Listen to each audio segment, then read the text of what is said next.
war uu shaaciyay booliiska Soomaaliya ayaa waxaa lagu sheegay in xabsi uu ku xirnaa uu ka baxsaday wasiirkii wasaaradda amniga dowlad goboleedka Jubbaland Cabdirashiid Xasan Cabdinuur Janan kaas oo dhowrkii bilood ee la soo dhaafay u xirnaa dowladda federaalka ah ee Soomaaliya.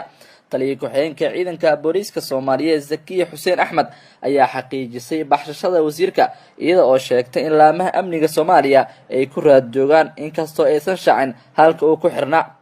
wasiirkii hore amniga Jubbaland Cabdirashiid Xasan Janan ayaa saaka ka baxsaday halkii uu ku xirnaa.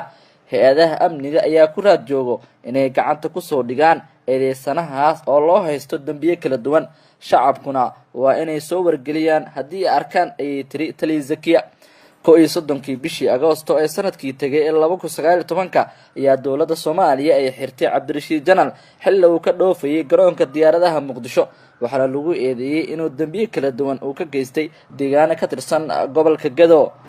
dhinaca kale xildhibaan Axmed Macalin Fiqi oo ka mid ah xildhibaanada golaha shacabka ee baarlamaanka Soomaaliya ayaa 3 su'aalood ka keenay warka ka soo yeeray booliiska Soomaaliya ee ah inuu ka baxsaday halkii uu ku xirnaa wasiirkii amniga Jubbaland Cabdirashiid Xasan Cabdinuur Janan.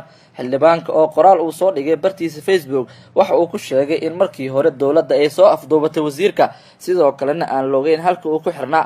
wax uuna shaki geliyay inuu nool yahay Cabdirashiid Janan isagoo soo bandhigay 3 su'aalood oo u baahan in wax la iska weydiiyo sababta keentay inuu baxsado. 1 inta aan la sheegin fakashadiisa ummadaha loo sheego xabsiga uu ku xirnaa oo sidaas oo fudud uga baxsaday.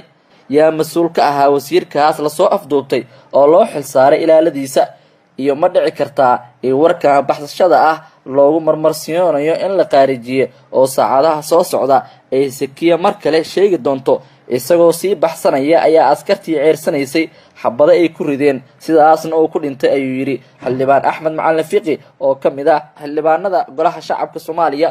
dowladda Soomaaliya si faahfaahsan weli uga hadlin baxsashada wasiirkii amniga ee maamulka Jubbaland Cabdirashiid Xasan Cabdinuur Janan waxaana xarigaas hore u soo dhaweeyay hay-adaha xuquuqda aadanaha sidoo kalena waxa cambaareeyay maamulka Jubbaland oo uu ka tirsanaa.